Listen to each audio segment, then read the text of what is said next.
So we were the last group left of the original Basement crew. He had other artists, but we were the last ones left, and we didn't feel like nothing was going to become of it. So we decided, I know I disappointed my mom and my dad, but I don't regret it, you know, because I have a beautiful young lady now. And but it was hard at first because back then you didn't. Remember Tweet? Yeah, you know her from Oops, Oh My, that flirty anthem that had everyone singing along in the early 2000s. But there's a lot more to her story than just that hit. She had her share of tough times too, like when she got kicked out of church for being a teen mom, dealing with label drama, personal struggles, and even stepping away from religion. It's a journey that's as messy as it is inspiring, and we're about to dig into all those moments that shaped her into the person and artist she is today. The youngest of 5, so I was a baby. I got away with a lot of stuff, but I, you know, grew up in the church. My parents were both in gospel quartet group. Back in the early 90s, Tweet joined a girl group called Shugga, leaving her little one with her parents in Panama City, Florida. The group had her, Susan Weems, and Rolita White, and they were part of Devontae Swing's Swing Mob crew. That's where she crossed paths with Missy Elliott, and the two clicked big time. Fast forward a few years, and by the time she was back at her parents' place in Florida, things took a turn. Missy brought her in on her third album, Miss E, So Addictive. Tweet popped up on one track and added her touch to a few more with background vocals. She didn't stop there. Her voice found its way onto albums by Ja Rule, Bubba Sparks X, Timbaland and Magoo, and Petey Pablo, sprinkling a little magic everywhere. Tweet made her big solo debut with Oops, Oh My.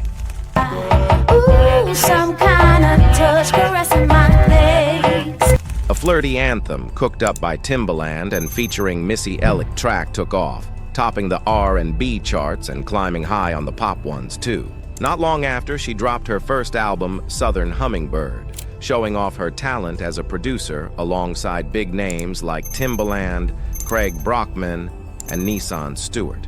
The album had some killer collabs with Missy, Bilal, and Ms. Jade, and it shot straight into the top 3 on the charts. Call me real late at night when my man is asleep. And smoking cigarettes kept the buzz going. I'm nervous and trembling, smoking cigarettes at night. Tweet wasn't just working on her own music, though.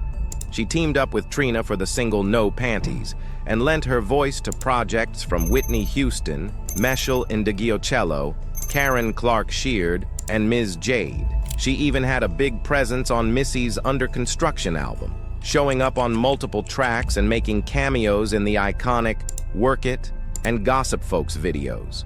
Oh, and she popped up in Aaliyah's Miss You video too. That year, Tweet got some major props with a Soul Train Lady of Soul Award nomination for Best New Artist, though Ashanti took home the prize. She also received the key to the city in Rochester, her hometown, which was a huge moment for her. Afterward, she stayed busy, adding background vocals to music by Madonna, Monica, Angie Stone, and Mark Ronson. She even contributed to Angie's Grammy-nominated track, U-Haul. As if that wasn't enough, Tweet hit the big screen with a cameo in Honey and dropped Thug Man on the movie's soundtrack. Busy doesn't even begin to describe it. If I was in the choir, I couldn't sing in the choir no more. And I was ashamed because back then, that was something you don't do. You don't talk about sex, you don't do anything, you just don't wear makeup, you just wear skirts. Before she met Missy, though, her life had taken a sharp turn when she became a teen mom. Her church wasn't exactly supportive. They kicked her out of the choir, leaving her crushed. With dreams of a music career still burning, she made the tough call to leave her daughter with her parents while chasing those big goals. I know I disappointed my mom and my dad, but I don't regret it, you know, because I have a beautiful young lady now. And but it was hard at first because back then you didn't. That's when she auditioned and landed a spot in a girl group called Shugga. This was no small thing. Swing Mob had a lineup packed with talent, including Missy Elliott, Timbaland, Ginuwine, Playa, and Magoo. Swing Mob's HQ, aka Da Basement, wasn't just some regular basement. It was like a music lab where creativity exploded. Picture a spot where fresh talent came together to write, record, and make magic under Devontae Swing's watchful eye. It wasn't some fancy studio. It was more like boot camp for future music legends. But don't get it twisted, it wasn't all smooth sailing. The grind was real with crazy long hours, perfection-level expectations, and that all-or-nothing drive to make it big. Still, the energy in that space was unmatched. Late-night collabs, constant brainstorming, and everyone chasing the dream turned that basement into a major part of 90s music history. Tweet clicked with a lot of them, forming close bonds during her time in the group. But despite 5 years under Devontae's watch, Shugga never got to release any music. Life in the group wasn't all glamour and giggles either. And player, so we were the last group left of the original basement crew. He had other artists, but we were the last ones left, and we didn't feel like nothing was going to become of it, so we decided to disband.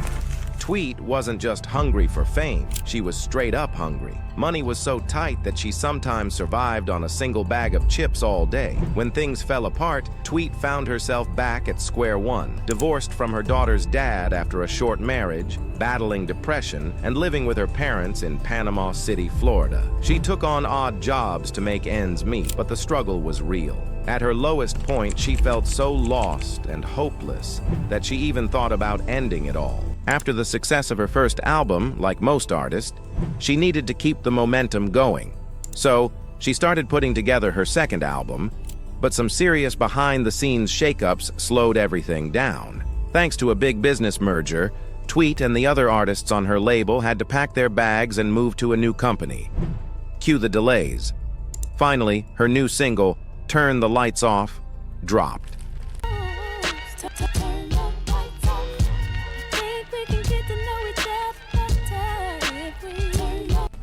But it didn't make much noise, totally missed the big charts and barely managed to sneak onto the R&B one. Ouch. When her album It's Me Again finally came out, it didn't even come close to the success of her first. Why? Zero promotion. The team that helped make her debut a hit was out of the picture after the merger, and her new crew barely knew who she was or cared to hype her up. Talk about a letdown. Tweet decided it was time to hit pause and take a breather. When she was ready to jump back in, she made some big moves, ditched her old management team and signed on with Matthew Knowles.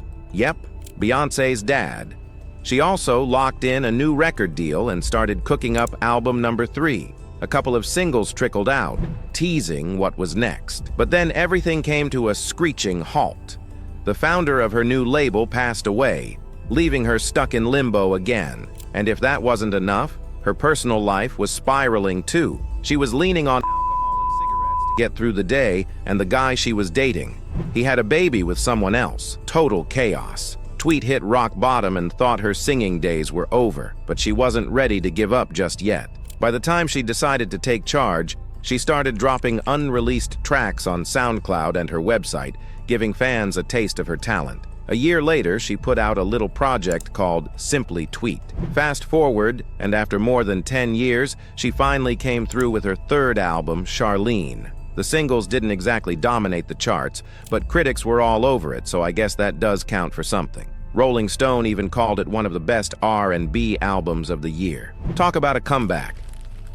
You know what I mean? I really have just totally just disconnected myself from it, and I wish him well and all of that. Whatever works for him and her, that's fine. I wish them well.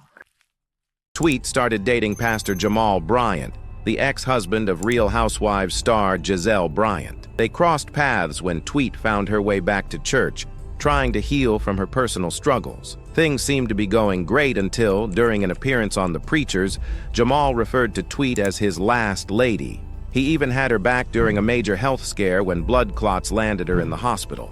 But after 2 years, their relationship came to an end. And it also marked the start of Tweet removing some things from her life. She went on a serious rant, announcing she was done with organized religion. She called out churches for putting money and personal gain above what really matters. She made it clear on Instagram Live with her daughter, "I love God, I have a relationship with him, but you won't catch me in anyone's church. I'm not giving anyone my tithes. I'm done. That's it. Sorry." In June 2020, Tweet shocked fans with the news that she was reuniting with her old girl group, Shugga, to drop music they had recorded but never released. This was huge for fans who had been waiting forever for a comeback, especially since Shugga had a solid moment in the early 2000s with their mix of R&B and soul. The real kicker? Tweets linked to Devontae Swing from the Swing Mob Collective. The guy was behind some of the biggest 90s R&B hits, so his involvement was a game changer. Tweet hit him up and he was all in, which meant some potential fire collabs, blending her sound with his legendary production. It was like coming full circle, returning to the family that helped kickstart her career. After stepping back for a bit, partly due to a personal breakup, Tweet made her big return to the studio. She dropped some promo tracks to tease the new music, and fans were loving the raw emotion she was putting into it. The buzz built up to the release of her single, Never Felt This Way, which was her emotional comeback song.